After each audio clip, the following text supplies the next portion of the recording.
प्रधानमंत्री जी ने कहा है कि देश में 3 करोड़ लखपति दीदी बनाएंगे।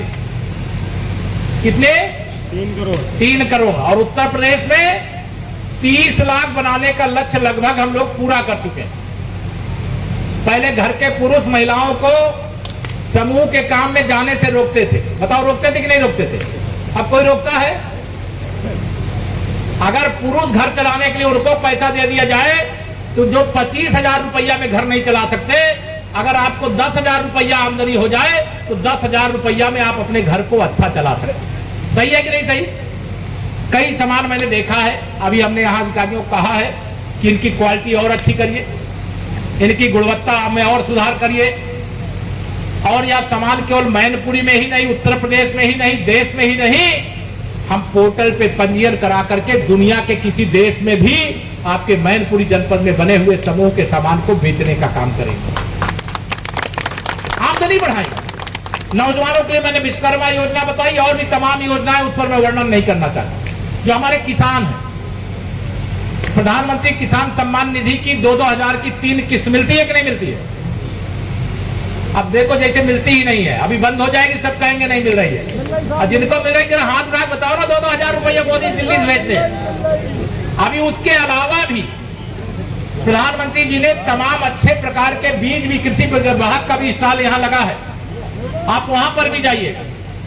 जो किसान है 6,000 रुपया साल में, बहुत बड़े किसानों के लिए कोई महत्व नहीं रखता होगा, लेकिन जो छोटे किसान है उनके 2,000 की 3 किस्त जब आती है तो उनके खाद और बीज की व्यवस्था हो जाती है। अब सिंचाई के लिए जो ट्यूबवेल आप लगाए थे, पहले बिजली का बिल देना पड़ता था, लेकिन हमारी सरकार ने सिंचाई के लिए अगर आप बिजली खर्चा कर रहे हैं, नलकूप की बिजली फ्री करने का काम किया है। ये भारतीय जनता पार्टी की सरकार किसानों के लिए, गरीबों के लिए, महिलाओं के लिए, नौजवानों के लिए, सबका साथ सबका विकास, सबके जीवन में खुशहाली लाने के लिए कोई कमी नहीं रख रहे हैं। ये ग्राम चौपाल हमारे प्रदेश में, जैसे आज आपके गांव में लगी है, 1 लाख से अधिक चौपालें लग चुकी। और यह चौपाल का मतलब है जो आपकी समस्या, यहाँ जो स्टॉल लगते हैं उन स्टॉलों में जाइए और जा करके जो आपके आवश्यकता का सामान है उसको समझिए और जो सरकारी प्रक्रिया उसको पूरा करिए। पूरे पारदर्शी ढंग से जो उसका अधिकारी है उस तक उस योजना का लाभ पहुंचे, ये हमारी सरकार का लगातार प्रयास है। मंच पर हमारे तमाम पार्टी के संगठन के वरिष्ठ लोग बैठे हैं, उनका भाषण नहीं हुआ, मेरा एक और कार्यक्रम है। मुझे तो आज सौभाग्य की बनी ही है, बिजली आई रही है, बच्चों को पढ़ाई की सुविधा पहले से अच्छी हो गई है कि नहीं हो गई है? पहले से अच्छी हो गई है। आपको बच्चों का ड्रेस बनाना ना पड़े, जूते मोजे ना खरीदना पड़े, इसके लिए एक बच्चे के लिए 1200 रुपया खाते में आता है कि नहीं आता? और कई लोग वो पैसा भी खर्चा कर डालते हैं।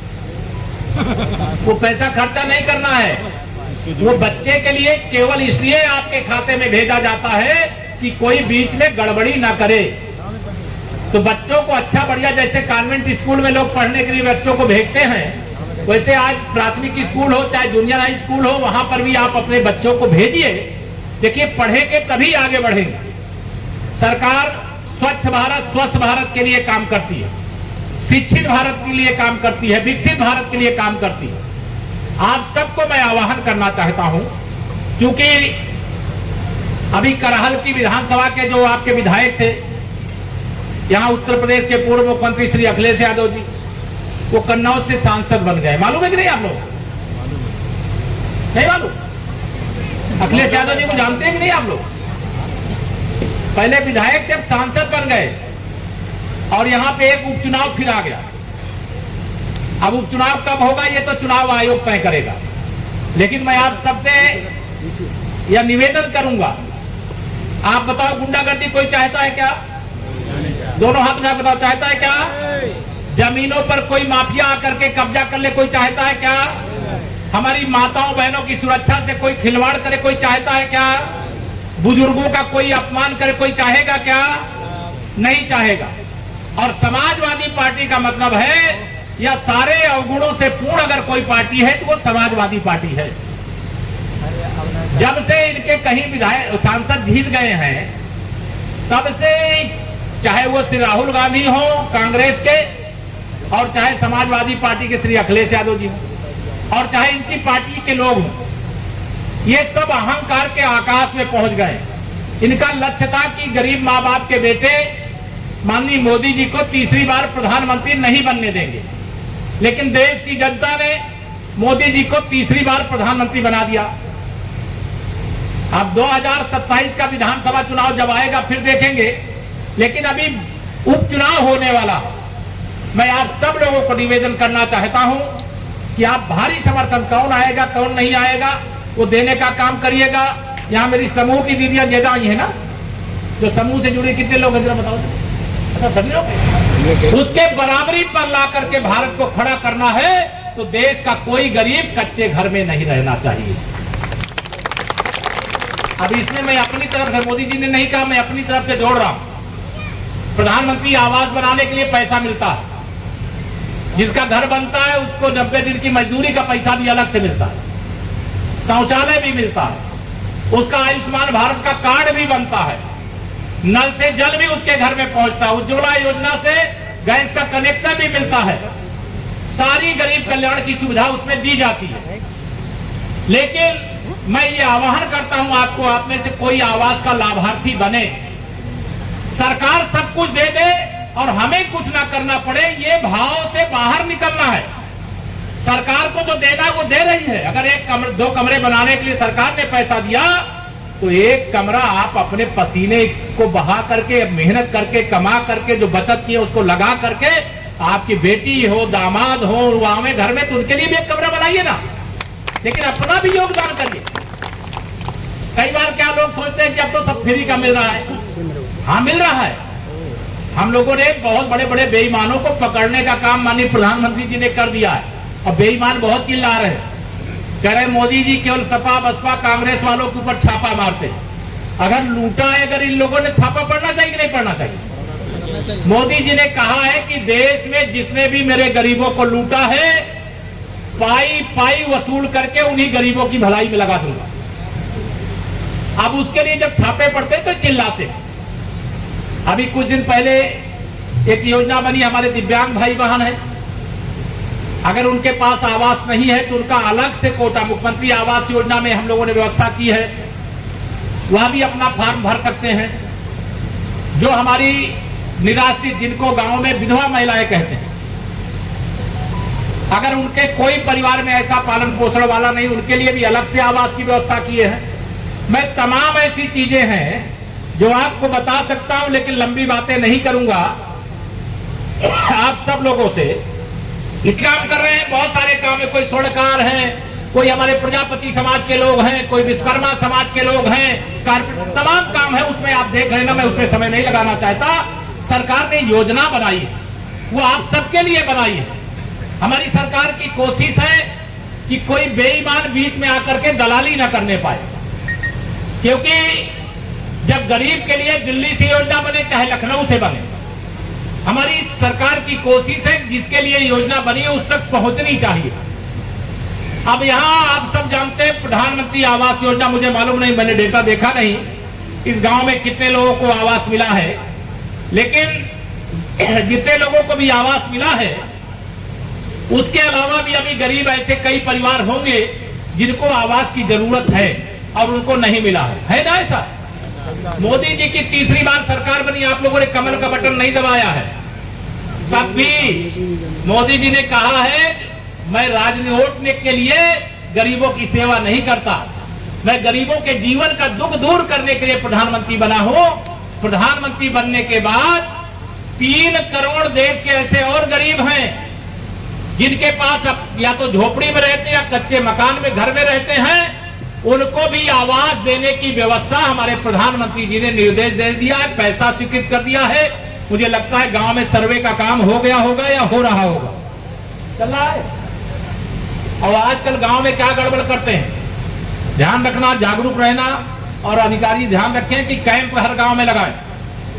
पहले क्या होता था, जो गांव के हमारे प्रधान जी लोग भी आए, अभी मुझे माला पहनाए हैं, लेकिन मैं उनसे भी कहूंगा कि गरीब कल्याण की योजनाओं का लाभ देते समय, अर्थात सूची बनाते समय कोई घपला मत करना। पहले जिन लोगों की सूची बीपीएल में आ गई थी, बीपीएल जानते हो ना, गांव वाले सब जानते हो, बीपीएल में आ गई, अब 2001 की सूची है, 2024 में हम खड़े हैं। अब 24 साल 25 साल में कोई करोड़पति हो गया है, तब भी वो बीपीएल गरीब बना हुआ है, और जो गरीब है वो तमाम सुविधाओं से वंचित है।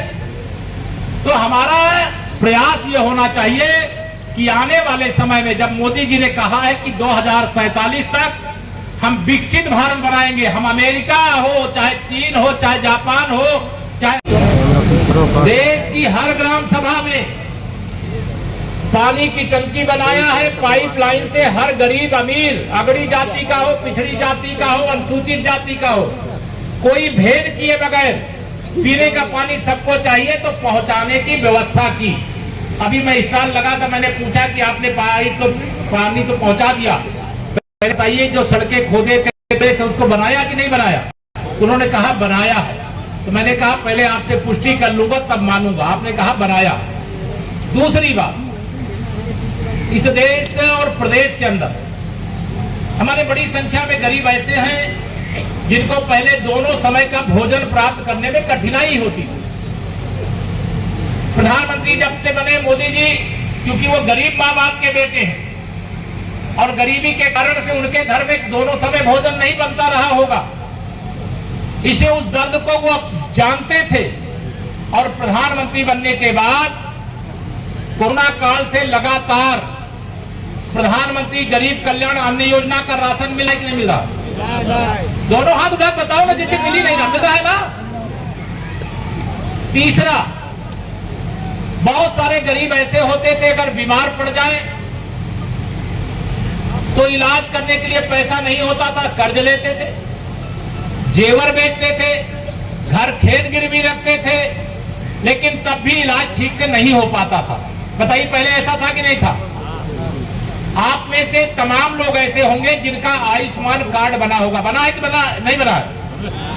यहाँ स्टॉल लगा होगा। आप सबको निवेदन करना चाहता हूं, स्टॉल लगा होगा जो आयुष्मान कार्ड के पात्रता रखते हैं। मोदी जी ने देश में 60 करोड़ लोगों का प्रधानमंत्री आयुष्मान भारत योजना से, अगर कोई भगवान न करे बीमार हो, अगर बीमार हो जाए तो वो 1 साल में 5 लाख रुपया तक का इलाज करा सकते हैं। दूसरा, जिनकी उम्र 70 साल से अधिक हो गई है उनके लिए अलग से कार्ड बन रहा है। वह परिवार के होने के बाद भी 70 साल से ऊपर के लोगों का, कोई अमीर हो गरीब हो, वह सबके लिए है। 5 लाख तक का इलाज कराने की सुविधा ये प्रधानमंत्री मोदी जी की तीसरी बार सरकार बनने के बाद पूरे देश को देने का काम किया गया। और जिन लोगों को ये लाभ नहीं मिल पा रहा है वो लाभ लीजिएगा। मेरे बहुत सारे नौजवान ऐसे रहते हैं, सब केवल सरकारी नौकरी चाहते हैं। क्या सबको सरकारी नौकरी मिल सकती है क्या? बताओ जोर से, मिल सकती है क्या? हमारे जितने भी हाथ से बनाने वाले सामान है, जो हमारी बहुत सारी दीदियां यहाँ बना रही, एक प्रधानमंत्री विश्वकर्मा योजना, कोई भी नौजवान जो अपने हाथ से सामान बनाने का काम करते हैं वो विश्वकर्मा योजना में 3 लाख रुपया तक का कर्ज बिना गारंटी के सरकार देती है। और जो काम आप करना चाहते हो, चलो भैया बैठ जाओ, कोई चिंता मत करो। इस तरह कुछ समाजवादी पार्टी वाले आ गए, ये सब जगह उपद्रव करते हैं। जब से लोकसभा के चुनाव में कुछ सीटें ज्यादा जीत गए हैं, जब से इनकी राजनीतिक ताकत बढ़ी है, तब से अपराधियों की ताकत भी बढ़ी है। लेकिन आप चिंता मत करना, उत्तर प्रदेश में भारतीय जनता पार्टी की सरकार है जो समाज गरीबों को सताएगा, गांव वालों को सताएगा, माताओं बहनों को सताएगा, मेरे नौजवानों के भविष्य से खिलवाड़ करेगा, उसको बख्शा नहीं जाएगा, उसके खिलाफ कठोर कानूनी कार्रवाई की जाएगी। तो मैं आपको कह रहा था, प्रधानमंत्री विश्वकर्मा योजना, जो मेरे नौजवान बच्चे बैठे, अभी यहाँ स्टॉल लगा है, मैं कह करके जा रहा हूँ, यहाँ जिलाधिकारी सहित सभी अधिकारी हैं। प्रधानमंत्री विश्वकर्मा योजना को जानिए। जैसे उदाहरण के लिए मैं आपको बता दूं, कोई गांव में श्रमिक है, मजदूरी